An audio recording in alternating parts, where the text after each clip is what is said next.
घर ही अपमाने। ये लक्ष्मण भैया का व्यंग्य है। परशुराम जी के वचन सुनकर के जो मुस्कुरा रहे हैं, तो भैया लक्ष्मण व्यंग कर रहे हैं। अब मुस्कुराना देख करके भगवान परशुराम जी का क्रोध और बढ़ रहा है। आइए देखें सुंदर परशुराम जी लक्ष्मण जी का संवाद।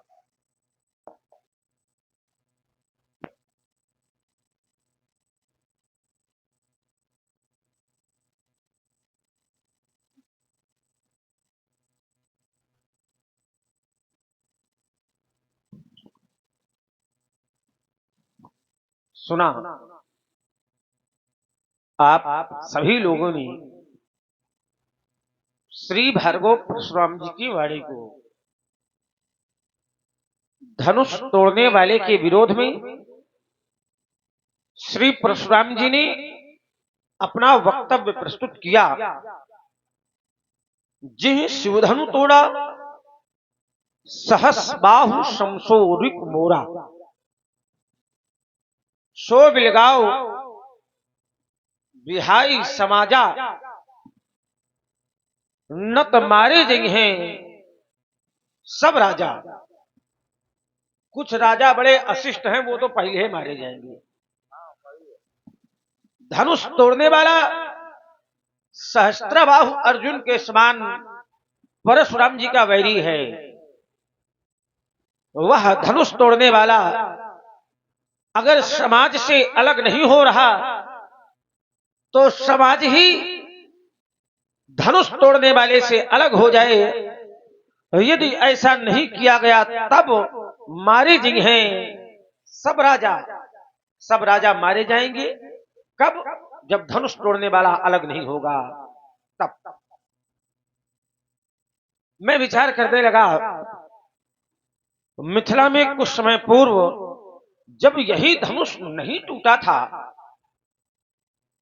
तो श्री जनक जी के सामने एक समस्या थी। और समस्या यह थी कि कोई धनुष को नहीं तोड़ रहा। महाराज जनक व्याकुल हो गए और वीरों का अपमान करने लगे। धनुष तोड़ने वाले ने धनुष को तोड़ दिया, महाराज जनक की समस्या का समाधान कर दिया।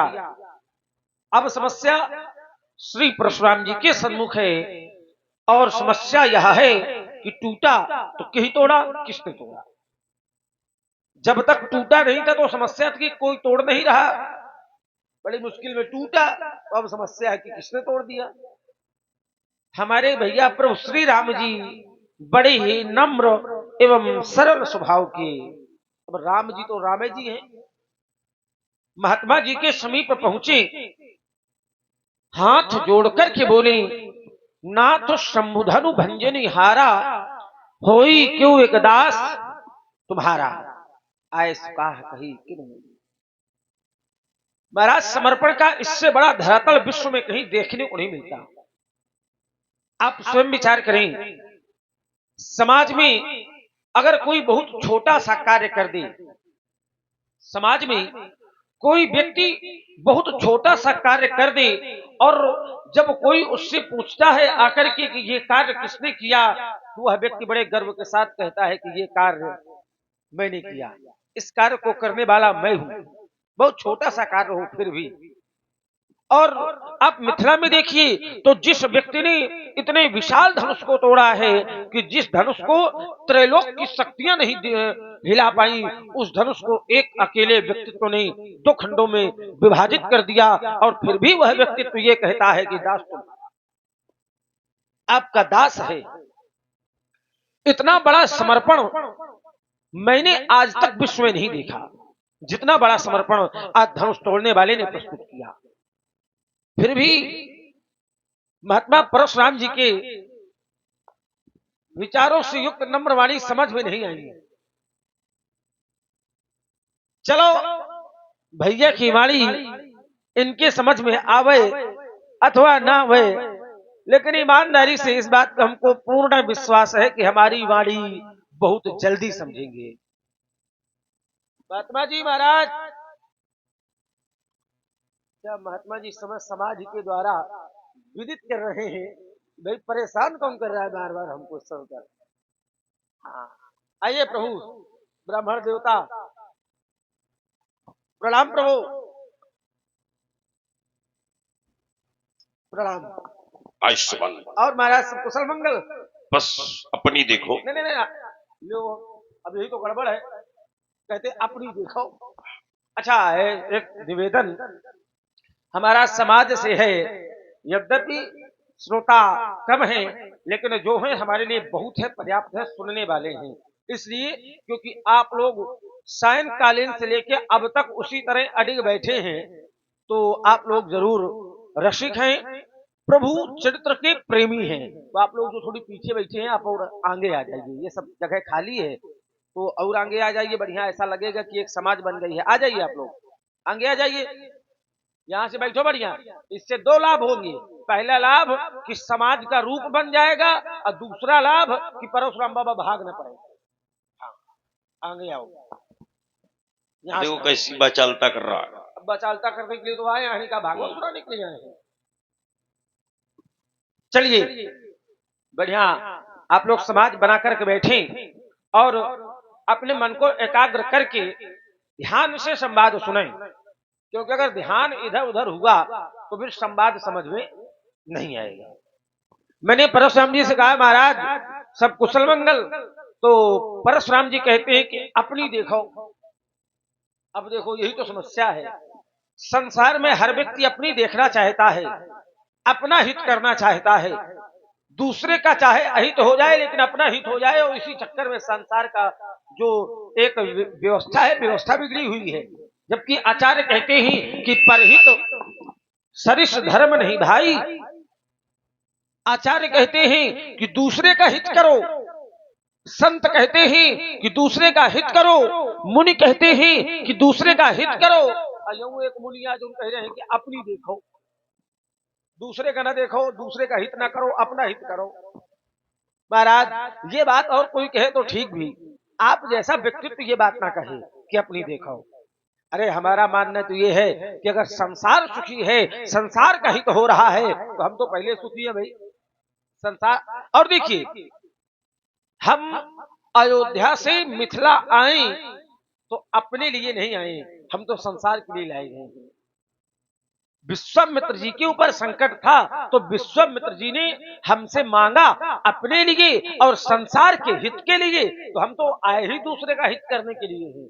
इतनों का हित किया है, चलो आज आपों का हित कर देंगे हम, ऐसा कुछ है नहीं।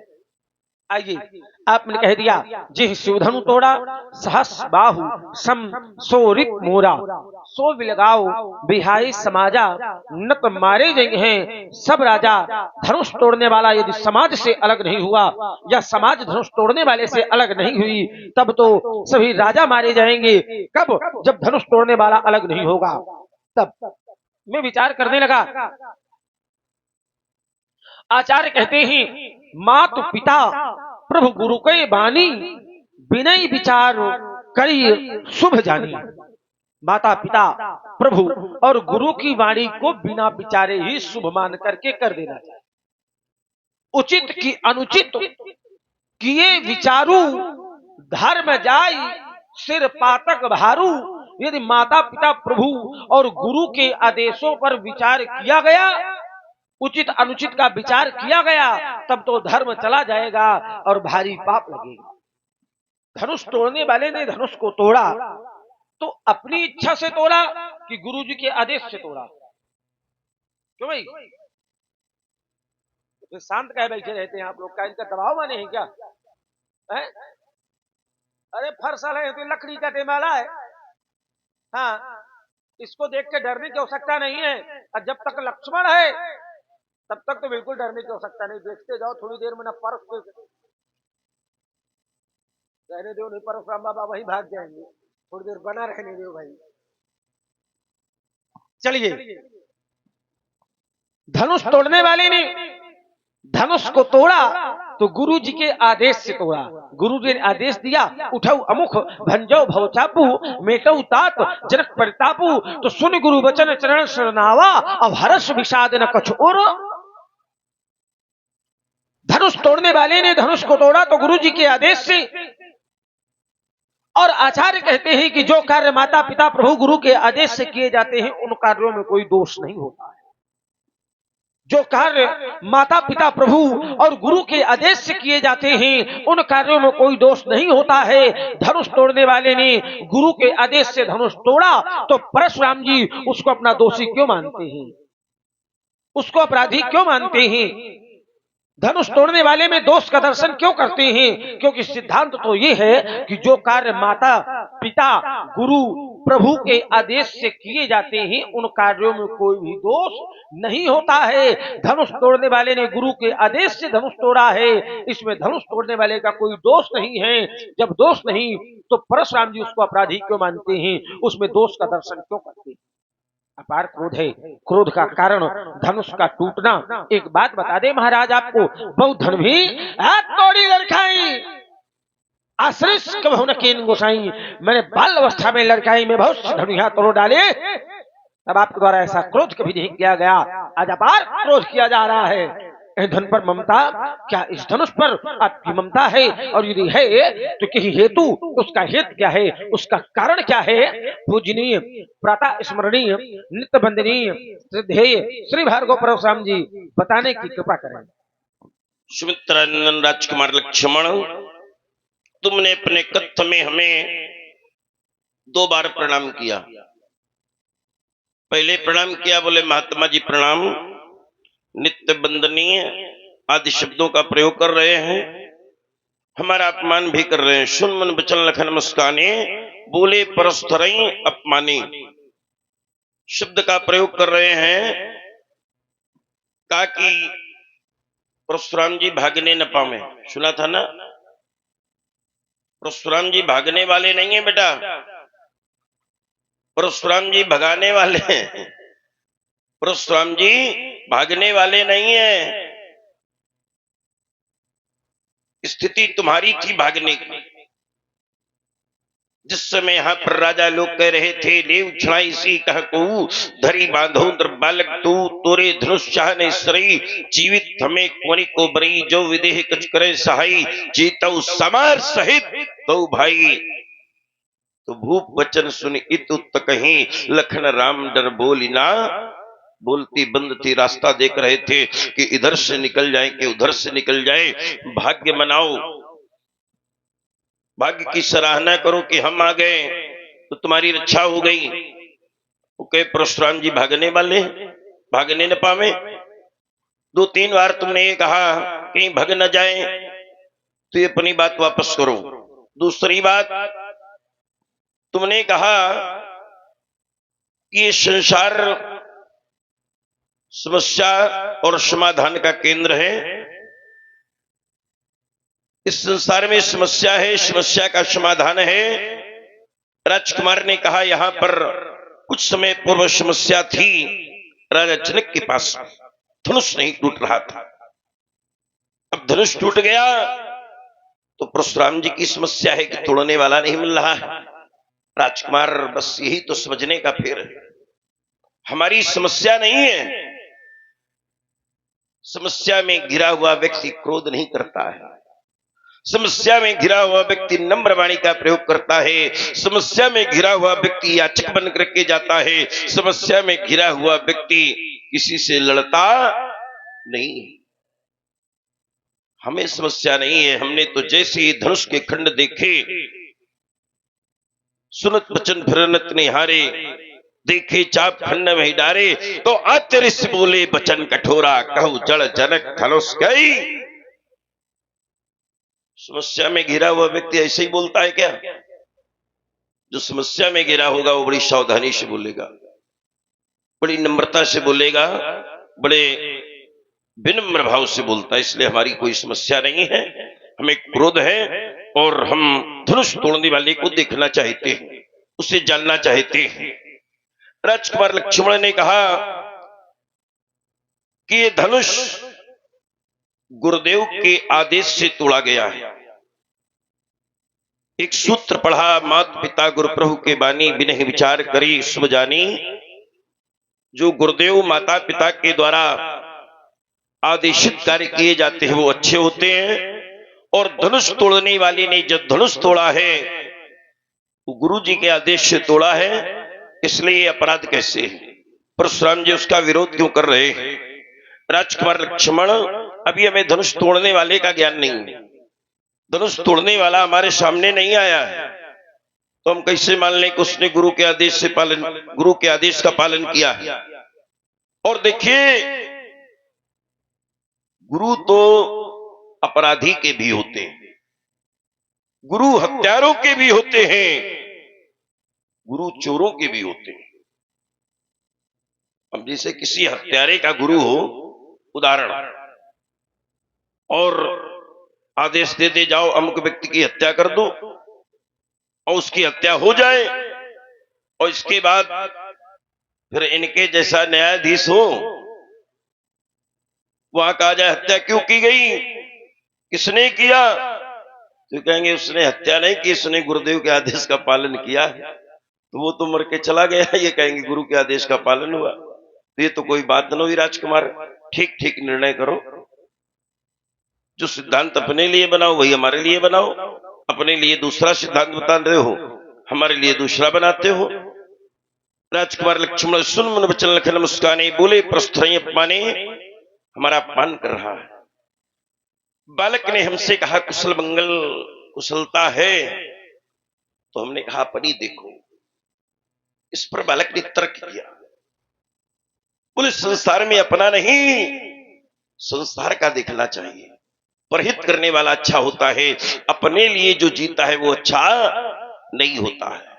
संसार के लिए जीना चाहिए, दूसरे को देखना चाहिए, केवल अपने को नहीं देखना चाहिए। इसलिए हम आपकी कुशलता पूछ रहे हैं। ईमानदारी से ये बताओ कि तुमने जो हमारी कुशलता पूछी है, तो कुशलता पूछने के लिए नहीं पूछी है, तुमने व्यंग में हमारी कुशलता पूछी। जिससे किसी का कोई अपना समाप्त हो गया हो, मार दिया गया हो, और इसके बाद वो क्रोध कर रहा हो, और उस समय कोई आपसे कहे कि पहले मुस्कुरावे फिर अपमान करे, अब मुस्कुरा करके पूछे आप कुशल हैं, बताओ कैसा लगेगा? कोई बताएगा कुशलता?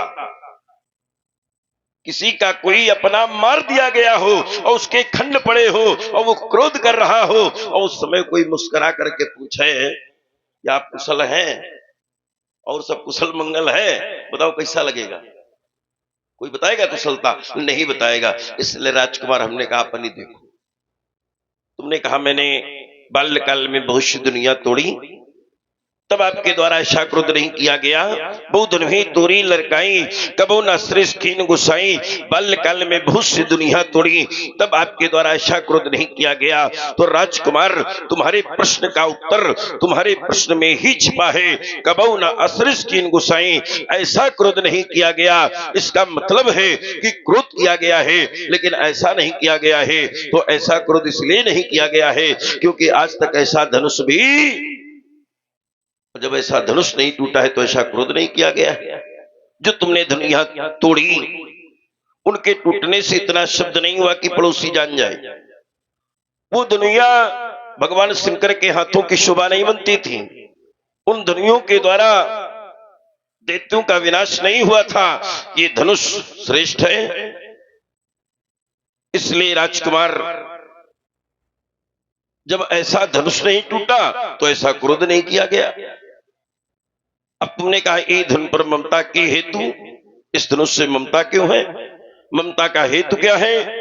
तो राजकुमार, हम ज्ञानी, जैसे ग्रीष्म काल आने पर नदियों का जल धीरे धीरे सूख जाता है, रस रस सूख सरित सर पानी, ममता त्याग करें जिमी ज्ञानी।